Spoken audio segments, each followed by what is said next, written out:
Baik pemirsa, bagaimana kabar Anda hari ini? Semoga Anda selalu sehat dan senang sekali. Kami bisa hadir menjumpai Anda pada program Banyuwangi Dalam Berita. Bersama saya Bima Dirga, beragam informasi teraktual dari sejumlah wilayah di Banyuwangi akan kami hadirkan untuk menemani aktivitas Anda. Inilah Banyuwangi Dalam Berita selengkapnya.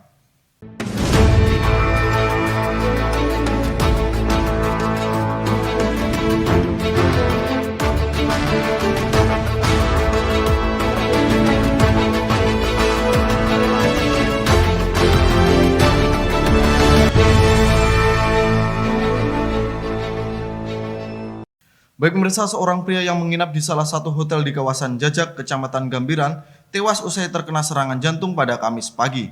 Sebelum dinyatakan meninggal oleh dokter rumah sakit, tamu yang diketahui berasal dari Bali tersebut menurut pihak kepolisian sempat minum minuman keras serta obat kuat penambah vitalitas. Pemirsa, di kamar 746 inilah TS, 46 tahun warga asal Kelurahan Tuban, Kecamatan Kuta Denpasar, Bali, menginap sebelum dinyatakan meninggal oleh dokter rumah sakit Ar-Rohmah pada Kamis pagi. Korban yang diketahui menginap bersama istri sirinya tersebut terkena serangan jantung beberapa jam setelah berpesta miras bersama istri dan 2 orang temannya di salah satu tempat hiburan malam yang ada di wilayah Rogo Jampi. Selain berpesta miras, menurut keterangan saksi yang didapatkan oleh pihak kepolisian, korban sendiri sebelum dinyatakan meninggal sempat meminum obat kuat penambah stamina dan vitalitas. Kapolsek Gambiran AKP Suryono Bakti membenarkan terkait warga Bali yang meninggal akibat serangan jantung yang menginap di salah satu kamar hotel yang ada di wilayah Jajak, Kecamatan Gambiran. Pihaknya langsung meminta untuk dilakukan visum pada jasad korban, di mana dari hasil visum sendiri tidak ada tanda-tanda kekerasan pada jasad korban. Pihak kerabat korban sendiri menolak dilakukannya proses autopsi pada jasad korban. Bahwa benar telah terjadi, kita temukan laporan bahwa orang meninggal dunia yang pada saat itu menginap di salah satu hotel di Jajak.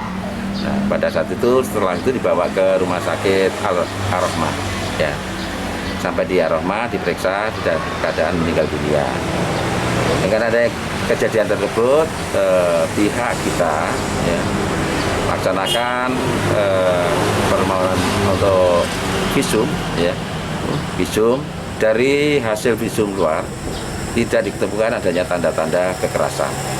Kemudian kita akan laksanakan kegiatan otopsi dari pihak keluarga yang dari Bali untuk menyatakan untuk keberatan dilaksanakan otopsi dan sudah membuat suatu pernyataan untuk tidak dilaksanakan otopsi dan akan segera dikebumikan. Demikian. Mungkin untuk sakitnya sendiri, Dok? Iya. Kalau di keterangan dari dokter itu adalah serangan jantung. Jenazah TS sendiri sudah dibawa pihak keluarga ke rumah duka untuk langsung dikebumikan setelah proses visum selesai dilakukan. Dari Banyuwangi, Jawa Timur, Eko Purwanto, Banyuwangi 1 TV melaporkan.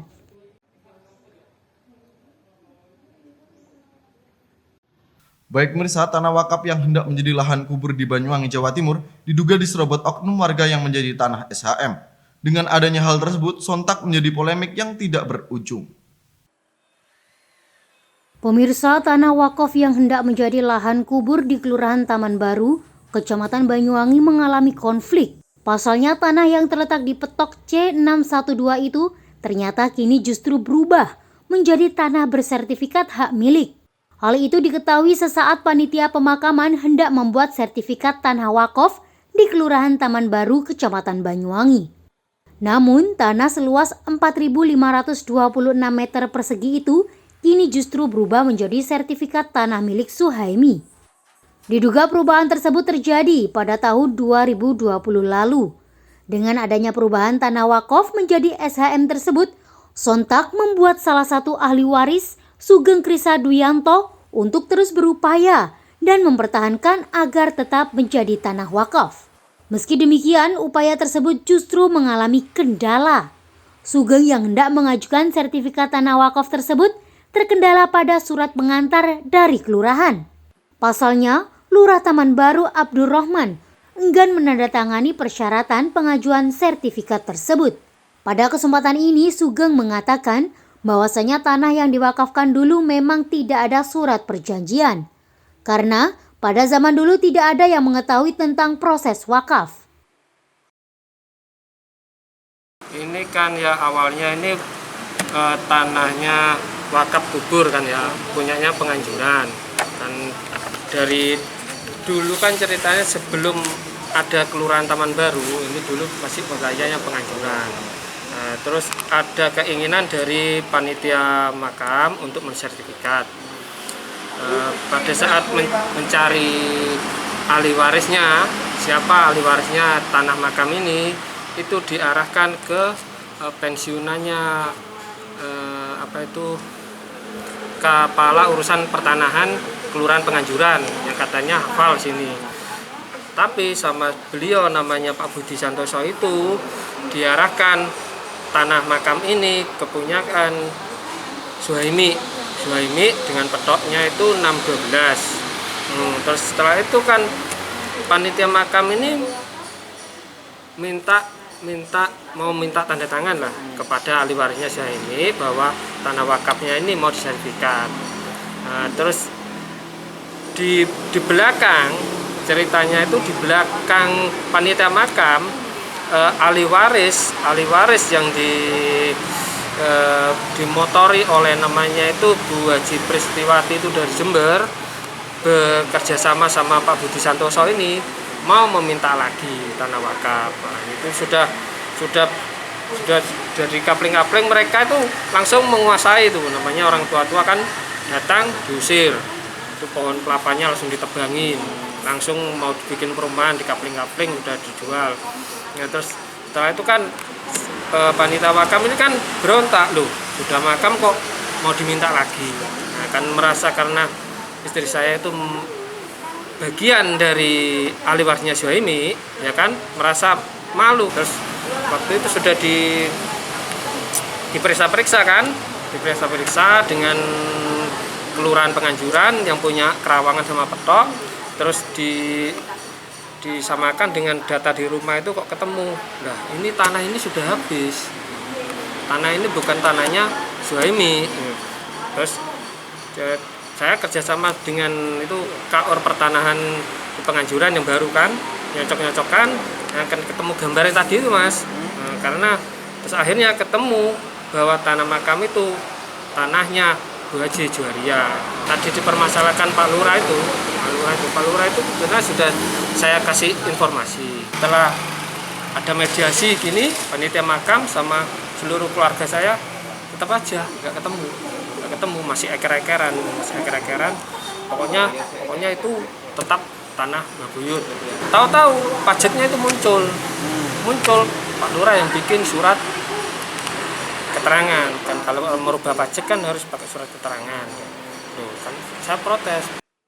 Sementara itu, Lurah Taman Baru Abdurrahman mengatakan bahwasanya persoalan tanah tersebut sebenarnya atas salah tunjuk, serta tanah di petok C612 tersebut memang milik Suhaimi. Rahman juga menjelaskan ada pihak yang mengaku objek tersebut bahwa tanah milik orang lain yang sudah diwakafkan.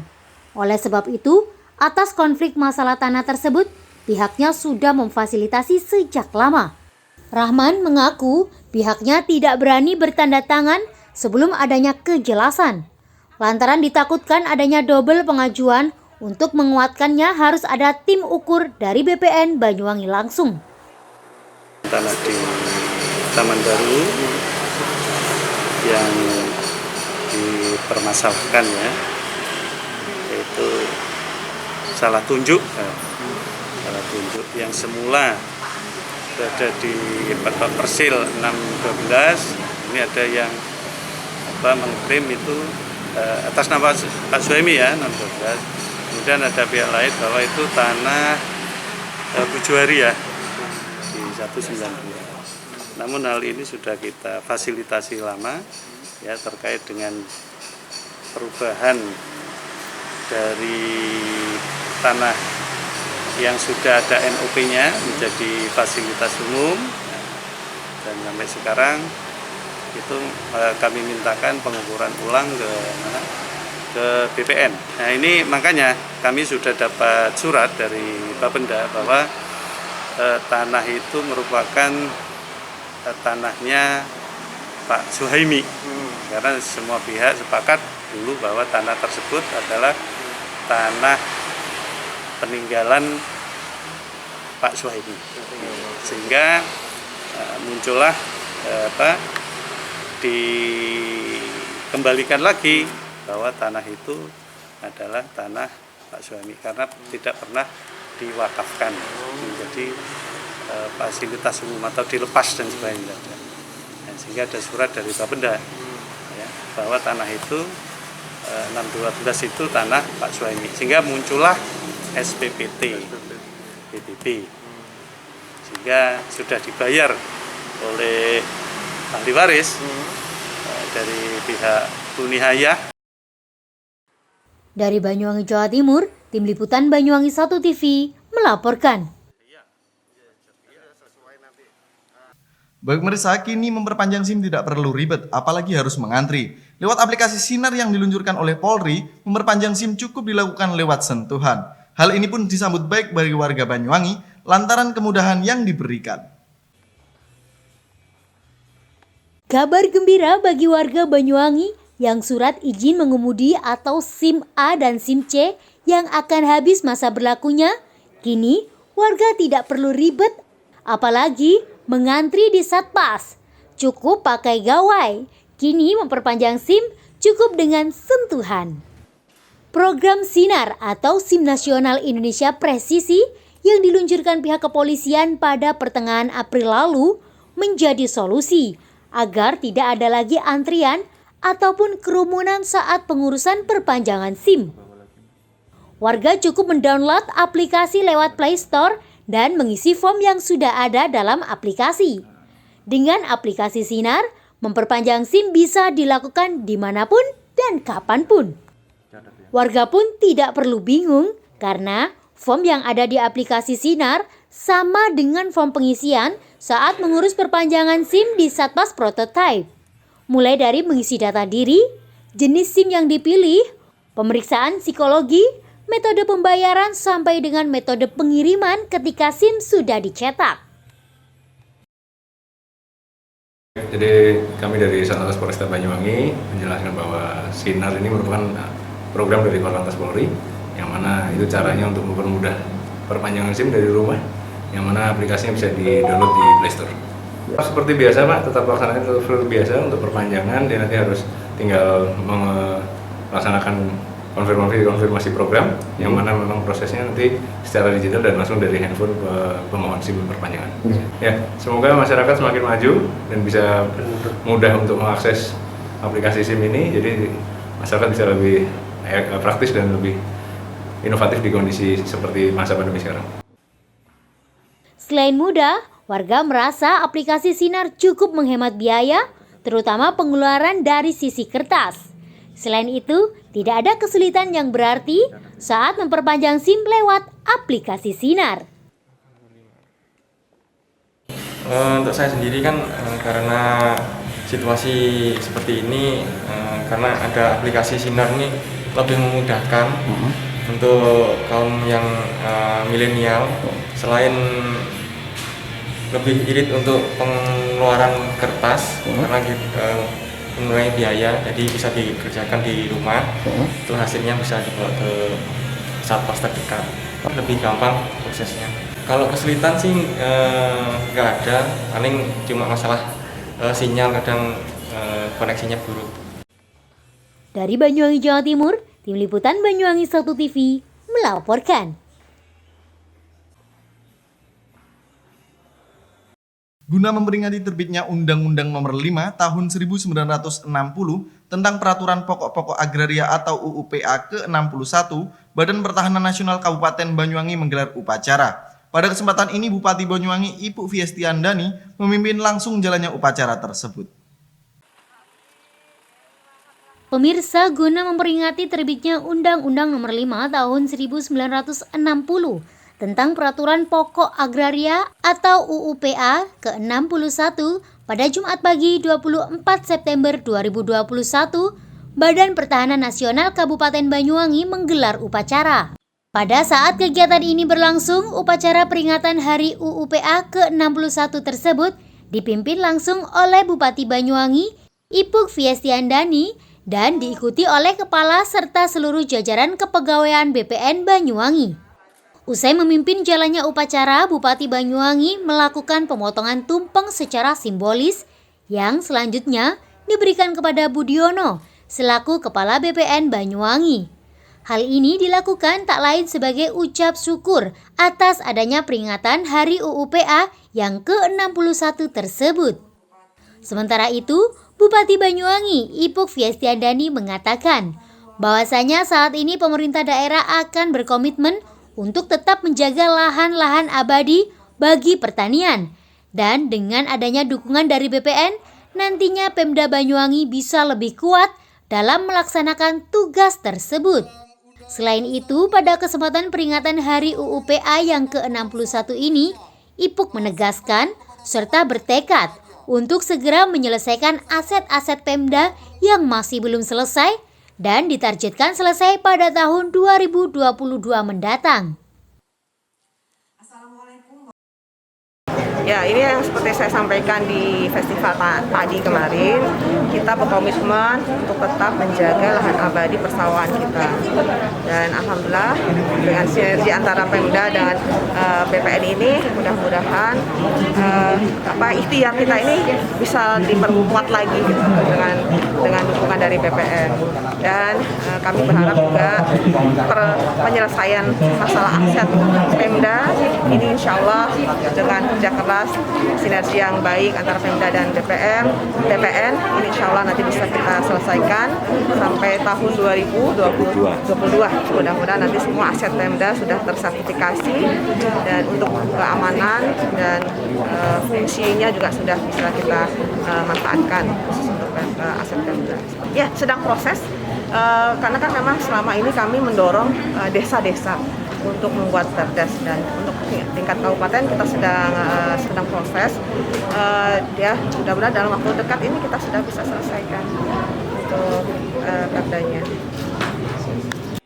Pada kesempatan ini, Kepala BPN Banyuwangi Budiono juga mengatakan pihaknya bersama pemerintah daerah akan bertekad untuk terus berusaha memberikan layanan terbaik untuk masyarakat. Dalam hal ini juga, selain akan bertekad memberikan layanan terbaik, saat ini BPN Banyuwangi sudah menyelesaikan 64.350 sertifikat tanah dan akan menyelesaikan sebanyak 2.132 aset Pemda. Agendanya kami di hari ulang tahun yang ke-61 ini, yang jelas komitmen kami kantor pertanian Kabupaten Banyuwangi akan berusaha dari hari ke hari semakin baik untuk bisa bersama-sama dengan pemerintah daerah Kabupaten Banyuwangi untuk mewujudkan kesejahteraan masyarakat yang sebesar-besarnya. Yang jelas di tahun 2021 kita sudah berkomitmen bahwa pandemi ini jangan menjadi suatu kendala. Ada banyak cara untuk bisa kita melayani masyarakat dengan baik.